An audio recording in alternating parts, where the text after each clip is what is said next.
Glad you guys found this video. I know a lot of you might think budgeting is pretty intimidating and also complicated, especially with people on social media now just showing off their fancy Excel spreadsheets that they take 2 hours to maintain every week. I just don't think that's realistic for us if we're trying to budget in the long term, because budgeting is always a good thing, but I want it to be as simple as possible for you. And that's why I'm going to teach you the method that I use and that millions of Americans use also, which is called the zero-based budgeting method. I'm first going to show you the concept of what it looks like on this iPad here. I've never done like a screen recording thing like this, so this is pretty cool. But then I'm going to go over to my phone and show you exactly what this budgeting method will look like in a practical sense and what you would actually be doing on your end to not only make, but also stick to your budget. Because there's two parts to this, right? There's one thing to create the fancy budget, but then there's the next thing to actually stay accountable to it. Also, final note before I jump into it, be patient with yourself when starting this off. For the first 3 months, it's probably gonna suck and maybe take 1 hour to an hour and a half to create this budget initially. But once you get it going, it's only gonna take 10 to 20 minutes each month to maintain this budget. So let's talk about exactly what a zero-based budget is. It does not mean you're gonna have $0 left at the end of the month. It actually just means you're gonna give a name and a job to every single dollar you make this month so that there will be $0 left over that could fall to impulse purchases or unnecessary spending. A zero-based budget is also something that you do at the beginning of the month before you spend anything. A lot of people think a budget is just tracking your expenses.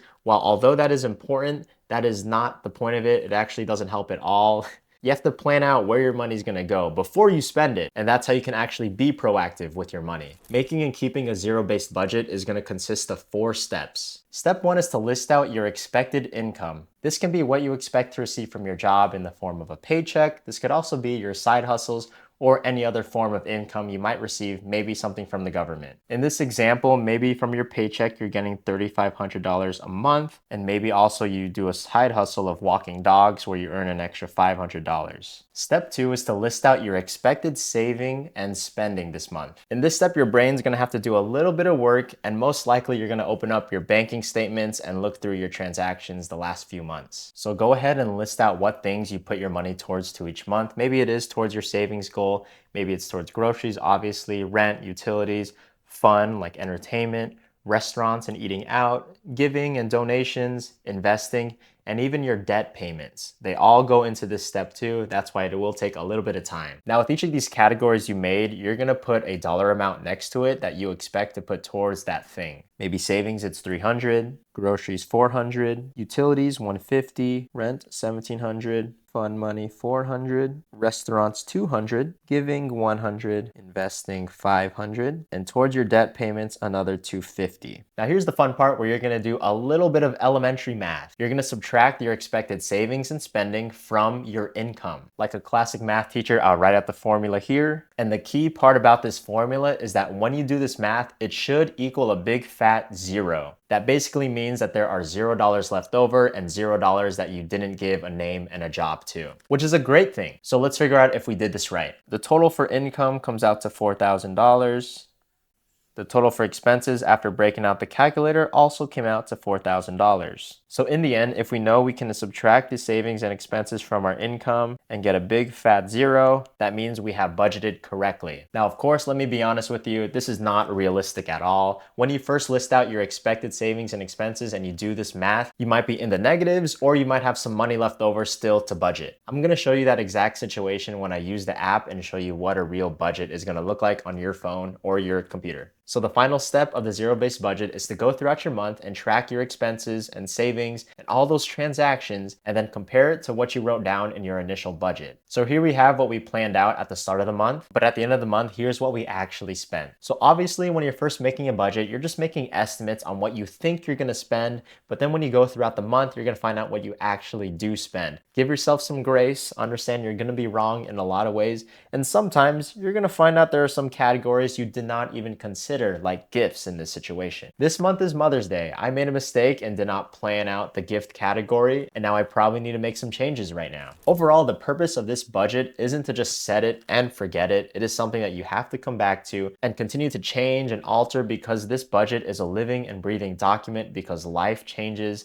things happen. Every month is literally different, and that's why you need to start a new budget every single month. A lot of things are going to stay the same. That's why I'm saying it's not going to take as much time each month, but there might be some months where you might need to add an extra category like gifts when it's maybe Christmas and Mother's Day, and other times when you can change the numbers around depending on your lifestyle. Now let's hop into the EveryDollar app so I can show you what this budgeting process looks like from your home. All right, now we're on the phone and I want you guys to download the EveryDollar app. Realistically, I have my laptop here with me, which includes my bank account transactions from before, and I'm gonna use that when I make my first initial budget here. The EveryDollar budgeting app has a lot of tutorials already. I'll put it right up here, but in this case, let's jump right into the process of making your first budget. So it looks like I need to create a budget for May. In this case, we're gonna make a budget for our boy Bob here, okay? He gets paid bi-weekly, so every 2 weeks he receives $17.50, and then he also has his side hustle of walking dogs of $500. Okay. He gives to his church $100 a month. You can tell there's also some categories that maybe not apply to your unique situation, so obviously you can go ahead and delete certain ones that you don't use if that doesn't apply to you.